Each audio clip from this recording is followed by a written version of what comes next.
So now I will pass on to our main agenda of the day. So it's the experience sharing with Dr. Cherry. And this is the first time that we are doing this. But the idea is we want it to be a relaxing and interactive live interview. And in this way that people can ask questions at the same time. And if you do have a question, raise your hand with Zoom. There is a button you can use, and then I will try to monitor the chat box as well.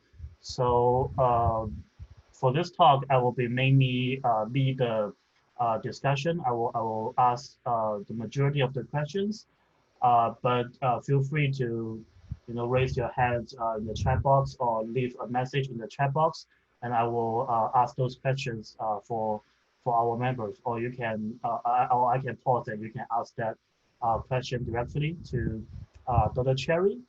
So let me just set up this interview a little bit. So as all of us know, that Dr. Cherry is a professor here at University of Tennessee. And Dr. Cherry received his bachelor degree and master degree in civil engineering from the University of Arizona, and received his PhD in 2007 in civil engineering from University of California, Berkeley. And after that, he's been with UT for 13 years, right? 13 years so far. And his research interests include bicycle and pedestrian safety and system design, the role of e-bikes, the work that he's mainly be recognized as. And also, he's branching into the research of micromobility and other emerging technologies on the transportation system. So yeah, with all that being said, welcome to the interview, Dr. Cherry. And yeah, so I will just start asking the question, but just want to check in with you. How's everything going on your end? Everything's going fine. I just, it's the first week of class, so busy and trying to figure out how to adjust to this new world that we're living in. I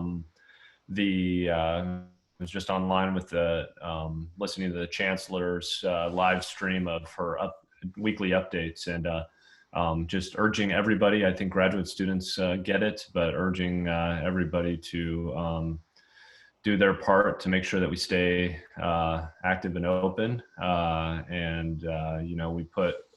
We as faculty, as administration within the faculty, put millions of dollars worth of hours, effort, investment into the institution this summer, trying to figure out how to do this safely. And I think that this is an example of that. And don't blow it on the first weekend. I'm not talking to necessarily the students here, but your peers maybe and others. We just really need to make sure that that we're trying to follow the path that gives us the best outcomes, the best value for our education and everything else.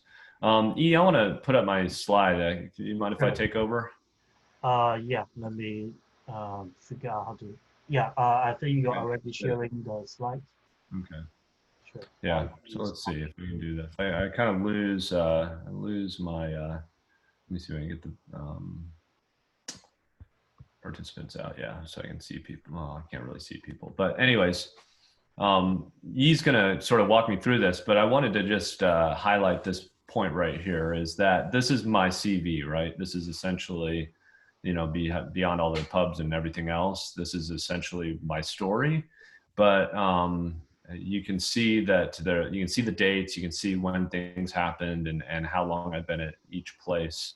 But there's a lot more to this story, and I think this is what he is going to talk about here or guide us through. Is there are a lot of stories that are kind of between the lines of these CVs, these blank spots between the titles or whatever else, the degrees, that are the more important stories about how I progressed through my career And so I tell these stories to the students that I mentor. I think I've told them a lot of these stories to Yi, to Nitesh, to others on the line, to Mojda. And I hope that they're useful from kind of like a mentoring perspective. I hope that they help those students navigate through their academic careers in the way that my mentors helped me. And so I guess the point of this is, I understand it from Yi, is to dig into some of these things that happened and so on. And so I have plenty to talk about, and we can go from there. I'll let Yi sort of guide us and and walk us through the process. Okay. Yeah, sure. Um, so go ahead, Yi. Yeah, so I think we will start with your virtual background. If I'm correct, I think that's the Grand Canyon, right? Not quite. That's No. close. It's Moab. It's looking down from above in Moab, Utah. South. It's close to the Grand Canyon. Okay, because the reason why I asked that was yeah, actually my first question is, growing up in Arizona, Mhm. that why is the so why did you decide to study like transportation in the first place? Like when you were entering college, when you just graduated from high school, what comes to your mind that okay, transportation is the area I want to explore, I want to be exposed to. Yeah, so that's I guess that's the arc in the beginning of at the bottom of the line here, even before that is I started out well, let me just go back one step. I always enjoyed being outdoors. I liked fishing, I liked hunting, I liked camping, I liked that sort of thing. And so when in high school, I liked biology. I took anatomy classes, physiology classes, and biology, and those were the classes I really enjoyed. So when I went to the University of Arizona at the beginning, I started out as a wildlife and fisheries science student my freshman year. So this track, interestingly, kind of diverged away from, was kind of far from civil engineering. But as you get into civil and environmental engineering, go back towards that direction. Point being is I found myself in biology classes, I found myself in chemistry classes, and I realized pretty quickly in my freshman year that this was not the area for me. I had a little bit more analytical mind, I found, and I began to sort of track towards potential degrees that followed this analytical process a little more. What really got me into transportation was, well, what got me into civil engineering, the first step is had friends, influences, had friends that were surveyors, the type of surveyors that go out and lay out roadways and so on. Growing up, and I got a summer job doing that. Realized that was something I like to do. I like to work through the geometry of a surveying project, and I liked the idea of building something. And so that's really what steered me towards civil engineering. When I was at University of Arizona, we were between professors, essentially. I think many people might know what I mean by that, but sometimes the timing doesn't work out that you have a professor. So we were between professors at University of Arizona in transportation. So we had adjuncts and so on. And it wasn't really, I continued to work summer internships and so on in transportation related fields, but never had that formal training. I ended up having Mark Hickman, who was a professor at University of Arizona. He came on as the only professor in transportation at the time, my senior year. So I began taking classes with him as I was doing internships at transportation design firms. And that's when I became most interested in transportation. Really just a taste of transportation right at the end. And that kind of put this sort of interest of mine to go back to get a degree in transportation ultimately. So It was a reflect combination of, Inspiration and coursework and my internships I was working on. So how important are those internships? Like if you reflect back on those days, if you had them like uh when you hadn't gone for those internships, would you still like make a decision to stay in the transportation domain? Yeah, so certainly I think so. I mean, the internships got me interested in transportation, but you know, it's a big story. I mean, for me, I didn't have transportation oriented coursework that was inspiring. Let's say, I had a lecturer teaching me, you know, through a textbook. I had geotechnical engineers talking to me about transportation, which was maybe not the best instructor. I remember clearly in one of my geotech classes, one of my instructors went off on a tangent about belt freeway systems and how they're more efficient than um, other sorts of, you know, freeway systems. And I think in hindsight, now that I think about it, he uh, thought freeway systems as a deterministic type of piece of infrastructure that didn't actually include that human element, induced demand, all of those other things that we've learned about since. So the point being is I was always interested in the human element of transportation, of engineering in general. But even when I went into my master's degree, I remember, you know, talking to Mark Hickman at the time and saying, I'm still interested in water resources. I'm still interested in structural engineering. Can I take those as master's level courses? And so I did take a couple of those even in my master's degree, still dabbling, still trying to identify where exactly I was going to go. So I took an advanced resources course in my master's, and I took a concrete or something course, advanced concrete design course in my master's degree. But really, I ended up gravitating toward that transportation side. It's important to notice, even my PhD at UC Berkeley doesn't say anywhere transportation on it, right?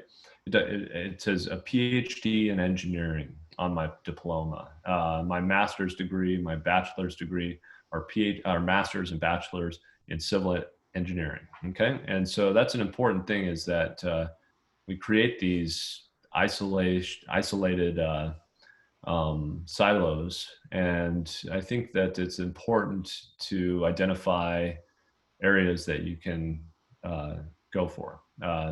If anybody knows who Norman Garrick is at UConn, University of Connecticut, he's kind of an inspiration to me because he was a pavement engineer for many years, and he was tenured as a pavement engineer, and then he turned toward really very policy oriented, planning oriented policy in transportation, and so went from a very hard quantitative engineer to a much more qualitative planner, really, in an engineering department. And that's the kind of evolution you can take throughout your career, and I suspect that many of you probably will. So what was your what was the condition for you like when you write like when you just received your master degree, like when you what were you thinking at that time when you just received your bachelor degree? Were you thinking directly towards a PhD program, or No, what was going through your mind at that time? yeah, there's some big ideas. So first of all, I was married when I was a bachelor's of science student. When before I received my bachelor's degree, I met Julie I guess it would be my senior year, junior year, or something like that, and we were married my senior year. Suddenly, the mindset became, what are we doing together? And that's an important thing to think about. A lot of people thought it was crazy that we were getting married while we were still in school, but this is maybe one of the most important things for my life, and I suspect it's important for everyone else, is that you should identify I've told this to all of my students, you should identify a sustainable pace and a sustainable balance, harmony between what you want to pursue personally and professionally. Okay. That is, you shouldn't delay things in your life that are really important because you're too busy, or because you can't do one thing and the other thing. If relationships are important to you, then you should have those relationships, or do those relationships, kind of be fulfilled in that area while you do the other thing. And so first of all, when I, back to the question, we got married when we were both in the bachelor's program. And so our decisions forward were joint decisions. The second aspect is I went into consulting after my Bachelor of Science degree. And this is the story I tell all my undergrad students and my design students, is that that's where I realized how little I knew about transportation. Essentially, I was working in a transportation design firm, and I didn't know the first thing about all of the different aspects of transportation. So I felt like I was a technician at that time. I was applying design principles without understanding the underlying science or engineering behind the principle, and that's not a very good place to be. So after about two big things happened at that time. One is I applied to a National Science Foundation. First of all, I decided I needed to go back and get a master's degree. So I started toward that mental idea. And then I applied for a 9-month or 8-month something National Science Foundation study abroad project in Missouri, from Missouri in China. So it was meant to be, it was actually a water resources program in China. I applied to it, was accepted to it, basically was ready to go. I was going to apply those 2 classes, let's say, toward my master's degree to get started. I mentally decided to give word to my employer and tell them that I was leaving in the middle of the year, or at the end of the summer, I should say. I also told we saved up money and so on. The point being, the long story short, that program was canceled. And my wife and I were at a kind of a point where we had to decide what to do. We decided to go to China anyways, without really a strong agenda, for about 7 months. And that was really an eye-opening, kind of pivotal moment in our lives in terms of where we were going, what we were focusing on. And even today, I still, talk to Yi about it, still am engaged with research in China that basically triggered out of that trip. Essentially, anybody who's spent time abroad will know that things are different abroad. Everybody here, a big portion, are international students. And so that was the big moment for me, was identifying that point where I was inspired essentially by all of the big questions that were happening in China.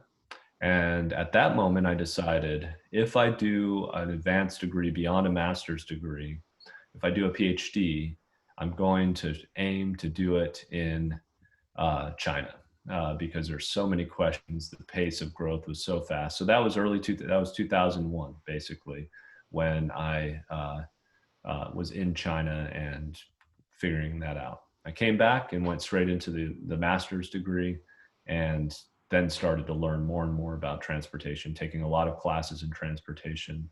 It's during my master's degree that I really pivoted toward policy-oriented side of engineering and focusing on transit policy, non-motorized policy, safety, and so on. So Mark Hickman was my advisor. Simon Washington was a co-advisor, or he was a committee member, I should say. And so he was able to kind of supervise on the safety side more, okay, or the econometrics side. So that was sort of my transition within my master's. I really realized I was interested in research. I had a taste of teaching. I was interested in that, and decided from there that I was going to go directly for a PhD. So my next question is kind of like two questions being asked at the same time. But the question is why Berkeley, and also what do you think is uh, important when students are trying to look for supervisor, for a PhD program. So what do you think are important, and how of those considerations finally led you to Berkeley? Yeah, so the why Berkeley is an important question, and the thing that well, let me back up. First of all, I decided I would have been happy to stay on with a PhD with Mark Hickman at University of Arizona. Other students were getting PhDs with him, and they were doing great work. And I think the important aspect is that you need to figure out a place that is compatible with your life, first of all. University of Arizona was compatible with my wife and my life. It was close to home. It was it was close to family, I should say. I had an advisor that I got along with really well, even if it wasn't the exact area that I was interested in. Okay, so the most important thing is A, it has to be compatible somehow with your life, and B, you have the person is so much more important than the program. Okay, and so if I were interested in transit information and transit technology, Mark Hickman would have been the best person for me to continue to work with. I became more interested in the policy side, so in that case, I wasn't uh, really ready for that, or really sort of best matched with him. If I was interested in safety and econometrics, Simon Washington would have been the person for me to work with. But that was not my core area at the time. Obviously, I've transitioned a little bit since.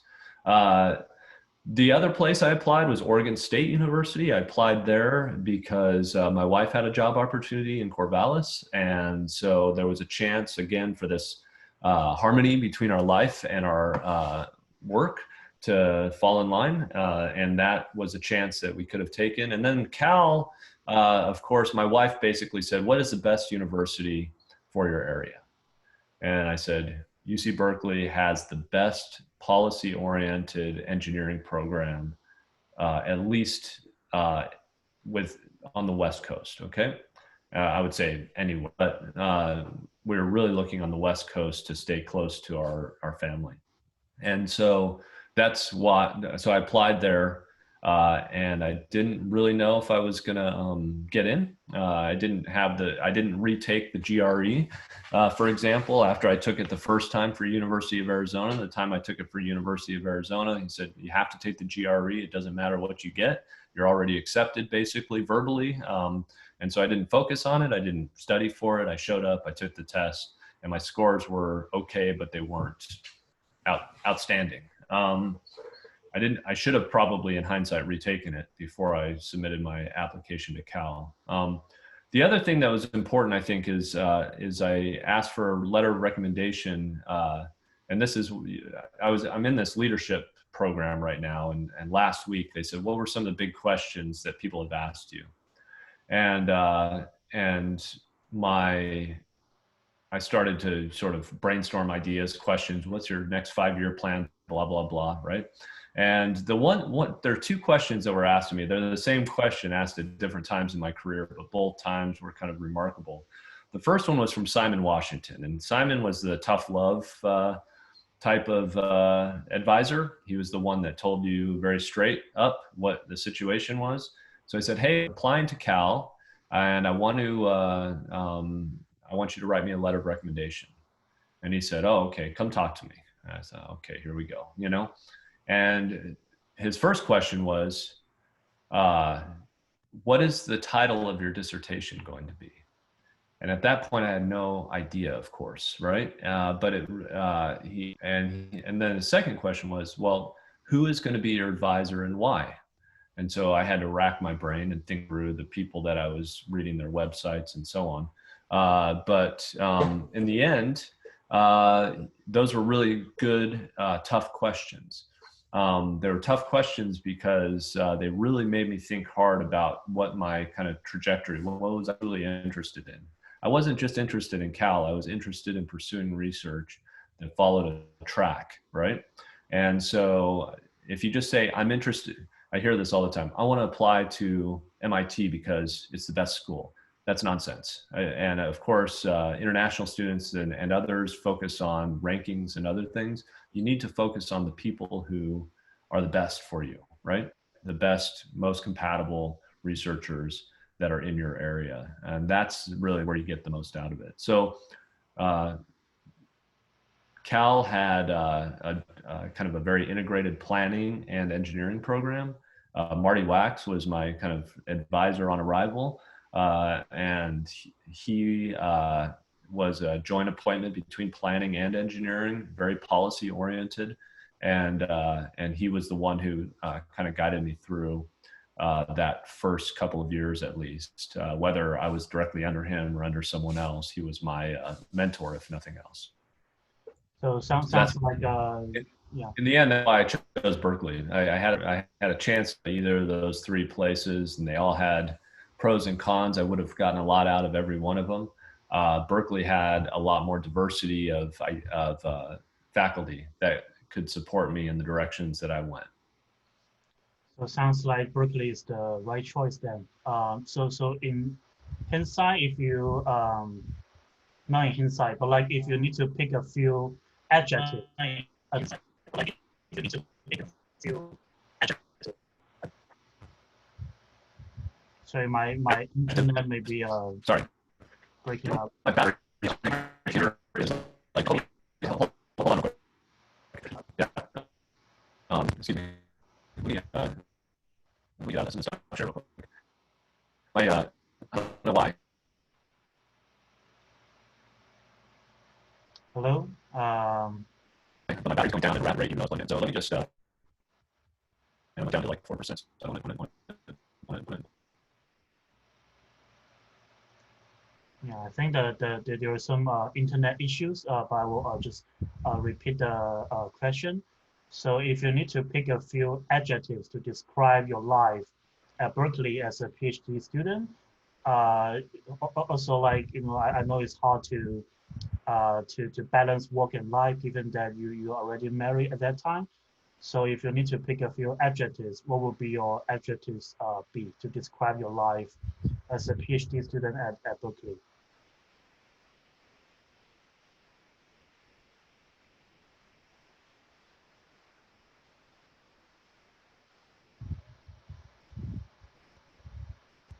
Hello, Cherry, can you hear me?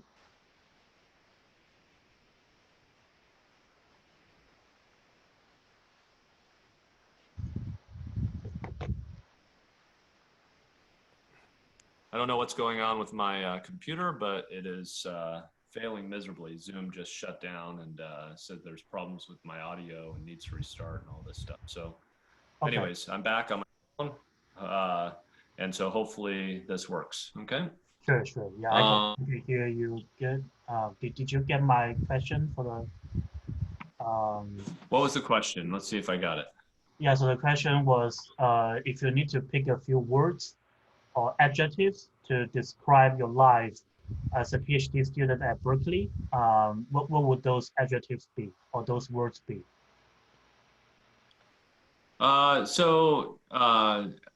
My first year was stressful. Okay. There was a self-imposed pressure to do well. It was so it was probably one of the more stressful times that, especially the first year, that I ever have had in any sort of. And it was not heavy pressure; it was just kind of underlying stress. But on the same time, it was supportive. The student community was supportive. The it was enriching. There was a lot of there was very much a lot of intellectual kind of power in the student body and in the faculty, and there was a lot of opportunities to do that. It was comfort zone expanding. Okay, so that's something that I think is an important thing to understand is you don't try to step out of your comfort zone to go into, let's say, a new class in the architecture department or something. You try to expand your comfort zone so that you're comfortable in that environment. So the planning classes I took were very much out of my original comfort zone. And as I took those courses in my first year, I expanded my comfort zone in those areas. And it was intimidating, I won't lie.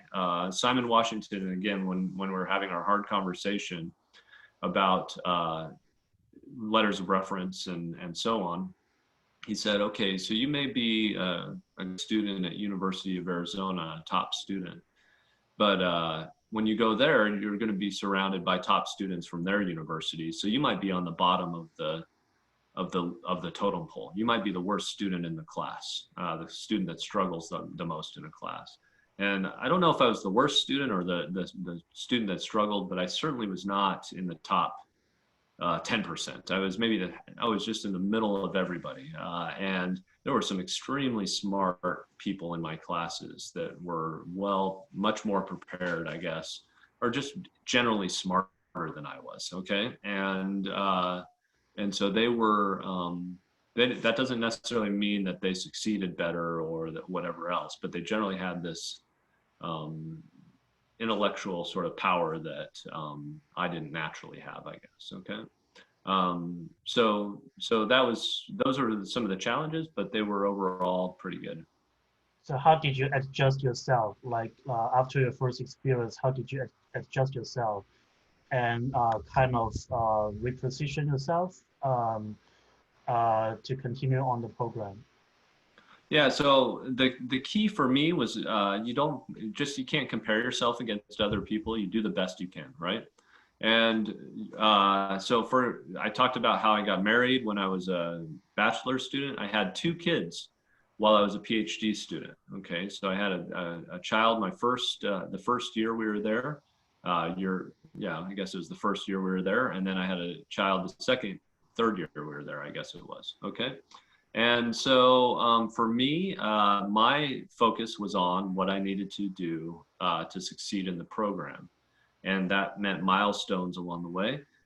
So the first milestone, of course, is you finish your first year, you pass your first set of classes. I had a teaching assistantship the first semester. You do well in that.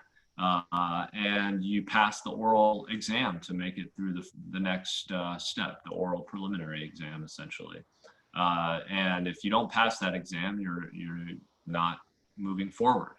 And there's a lot of people that don't pass the exam, essentially to earn a master's degree. Okay, and at the end of the first year, for us, it was a panel of 4 faculty members, and they each ask you one question over the span of 1 hour.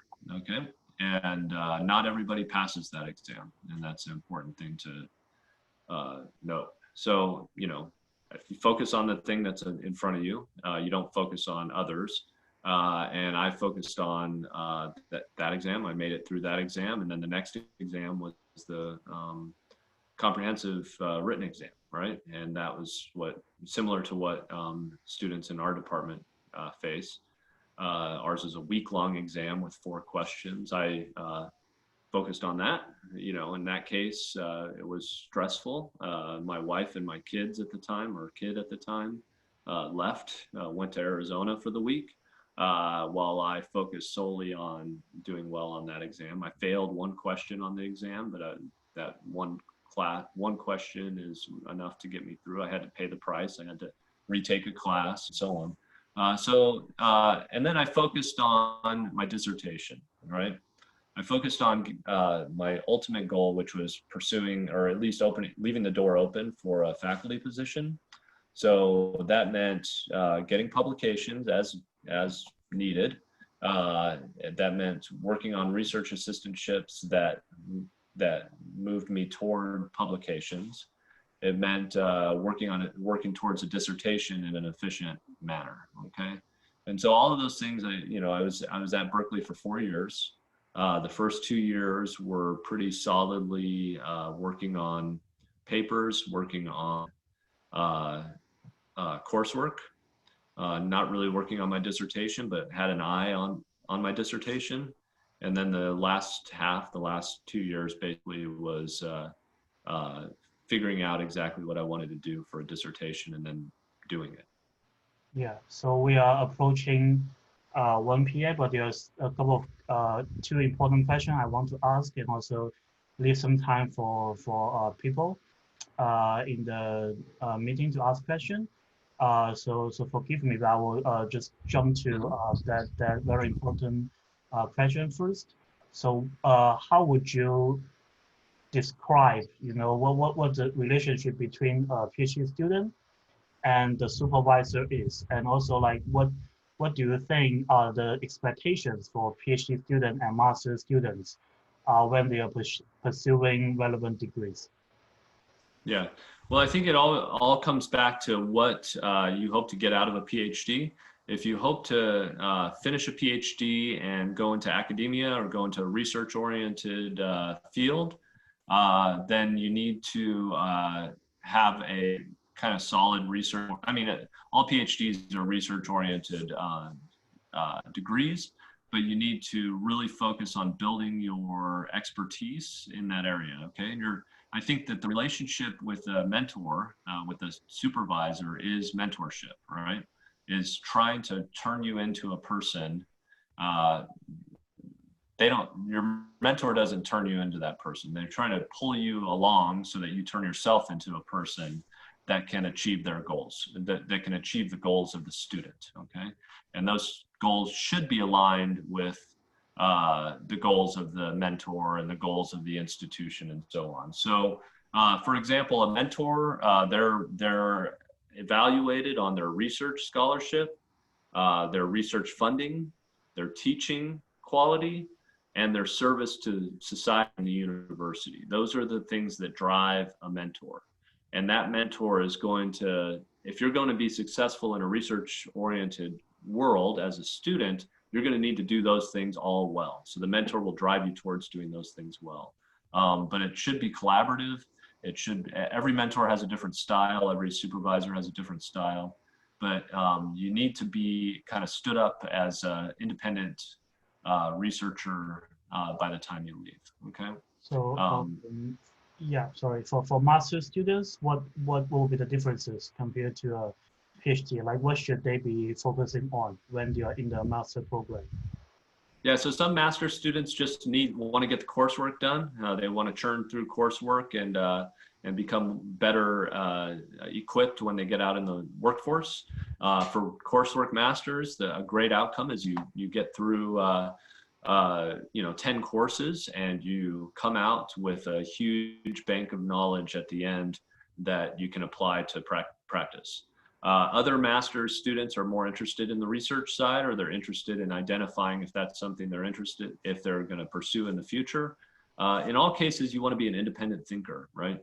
You want to have independent problem-solving skills. And I think that's really the strength of a graduate degree program is whether you can do that in the end. A good evidence of that is whether you can write a thesis or a research project, okay? So, but that's not to say that you can't just become a technically good engineer by taking 10 courses, and that's a success as well. So throughout your 30 or 40 years of teaching and researching and active involvement in the industry and in the community, what do you think are some of the issues like currently in the transportation domain, and what will be some of the solution you propose to overcome those issues or challenges? I think of course, there's big challenges in transportation in general, and I think the transportation system is transitioning in a way now that's very fast, and I think that it's important that the generation of upcoming researchers are very flexible with the areas that they can work in. I was the e-bike guy 15 years ago. People thought I was kind of crazy. When I applied for this job, I presented my dissertation work, which was about e-bikes, but I made sure that I convinced the committees, the faculty of all the places, or I convinced at least a few of them, of the places I got offers from, that I am not solely an e-bike person. I can do a lot of different things. I'm a critical thinker. I can apply methods to solve problems. And whether it's e-bikes or e-scooters or autonomous vehicles or big data or whatever it may be, I'll be able to pivot and adjust to pursue those areas. And I think that's an important thing that you all need to keep in mind as you move forward. It's nice to have a nice, neat title to call yourself, but at the end of the day, you need to be really flexible, really always improving your toolbox, or surrounding yourself with people that can do that kind of work. Computer science skills are almost required now if you're moving into future transportation. And that's different than, being able to operate AutoCAD or ArcGIS, which is what essentially my generation had to, the frontline researcher was really good at GIS 20 years ago, right? And that's just basic tools now. And how about education? Like when you teach a class or when you are being an educator, what are some of the challenges you see in the transportation domain?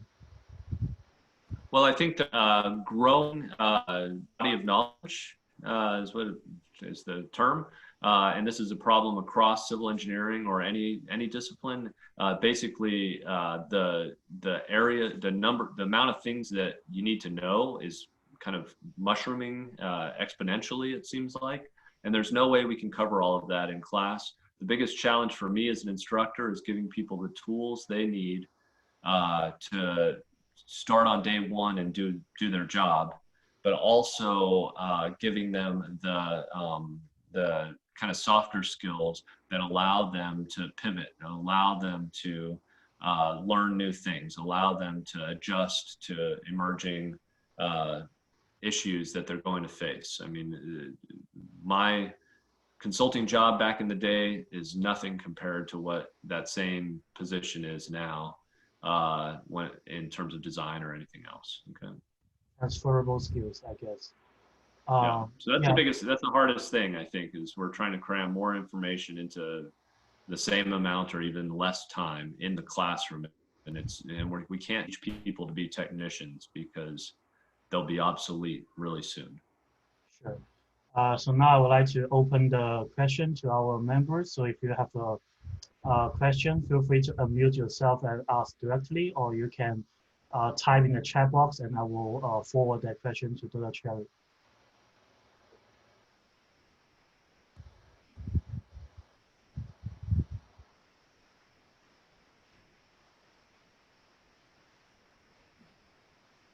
Okay, looks like people learn a lot and then they just need time to digest.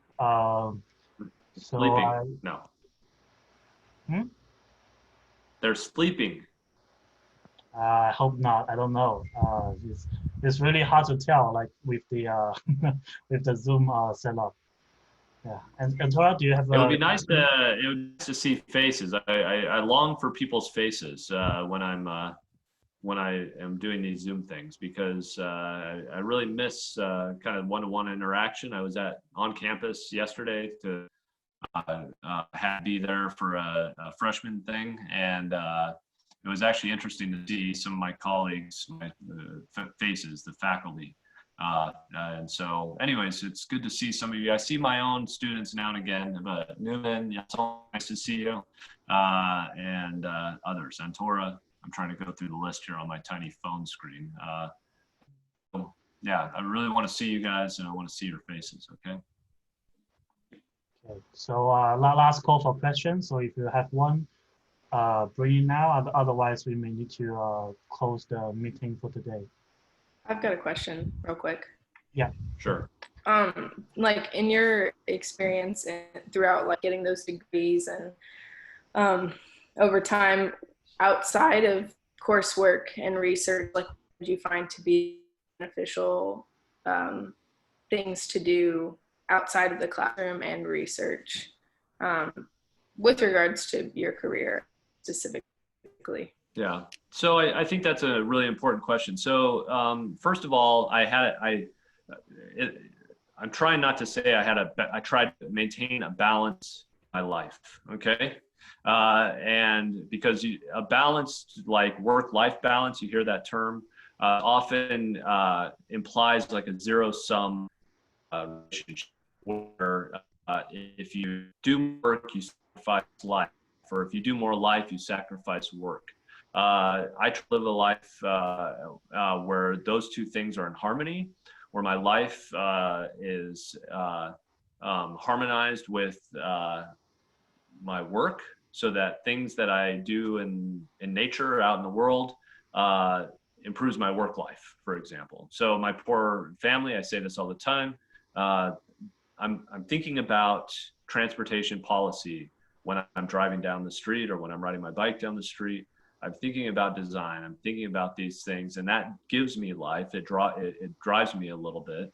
I'm thinking about equity, about sustainability. I'm thinking about things that are important to me as a human as it relates to my job. So I think that's the most important thing, is find something that you're passionate about that doesn't suck life away from you when you do it. And then if you want to help people and you want to do it through transportation, find an area in transportation that helps people. If it's underserved communities, for example, if that's something that you're passionate about, try not to compartmentalize that in a different bin in your life that you have to take or give from for that. So that's an important thing to think about. Obviously, not everything gives you life at work. There's things like assessment that I'm going to do right after this call that sucks life away from me, I feel like. You have to do some of that stuff. But it is something that necessarily you try to find that balance. Stay focused on things to progress you forward, but also don't balance that with inspirational activities. So I went to China, like I said. I didn't publish papers then, but I did some research. I was able to get inspired. I was able to find that passion, essentially, for that area. And a part of that is just sort of living with your eyes open, essentially, toward the things that are interesting to you. Transportation's great because it sort of touches every aspect of life. And so those are some of the tidbits, I guess. Things in my CV, things that aren't even in my CV. Probably had a lot more influence on me than some of the stuff that is in my CV. Okay. Okay, I think we can take one final question and then we will have to end. So last call for the final question for Dr. Cherry.